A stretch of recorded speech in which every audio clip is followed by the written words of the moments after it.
De retour à la Paris Infra Week 2023, je suis en compagnie de Laurent Châtelain. Laurent, bonjour. Bonjour. Vous êtes partenaire au sein de l'équipe infrastructure d'Eurazeo. Est-ce que vous pouvez nous présenter cette équipe et son périmètre d'intervention?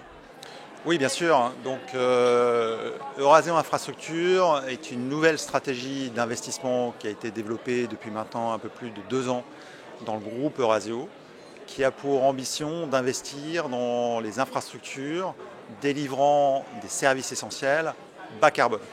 Donc nous, notre stratégie, c'est de réduire l'empreinte carbone de l'ensemble des infrastructures. À date, on a à peu près un demi-milliard sous gestion. Donc on a levé à peu près un demi-milliard d'euros. Et on a investi à peu près 80% de ça dans 6 sociétés qui opèrent dans ce champ de la décarbonation depuis la génération bas carbone d'énergie jusqu'au traitement des déchets en passant par des data centers et des réseaux de recharge de véhicules électriques. Très bien. Donc tout pour la décarbonation. Est-ce que vous pouvez nous donner, même si vous les avez sous-entendus, vos priorités d'investissement et dans quels actifs au-delà des quelques exemples que vous avez cités?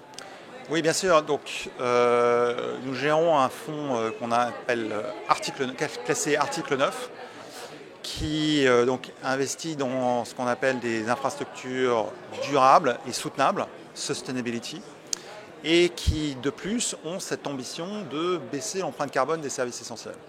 Et donc on couvre de manière holistique tout le champ de l'infrastructure, depuis l'énergie, qui est le plus gros contributeur de CO2 en Europe, jusqu'à le recyclage de déchets, donc l'économie circulaire, en passant par les transports, l'industrie, la décarbonation industrielle, notamment par l'énergie nécessaire dans les process industriels, mais aussi le digital, puisqu'on a investi dans une société qui gère des data centers de proximité.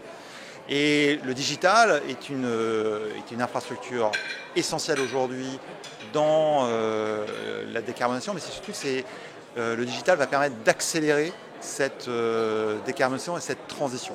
On le voit bien dans les réseaux de bandes de recharge de véhicules électriques, qui est un service qui n'est possible que grâce au digital.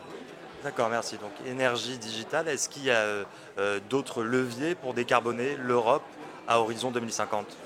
Oui, il y a beaucoup de leviers qui sont encore peu investis aujourd'hui.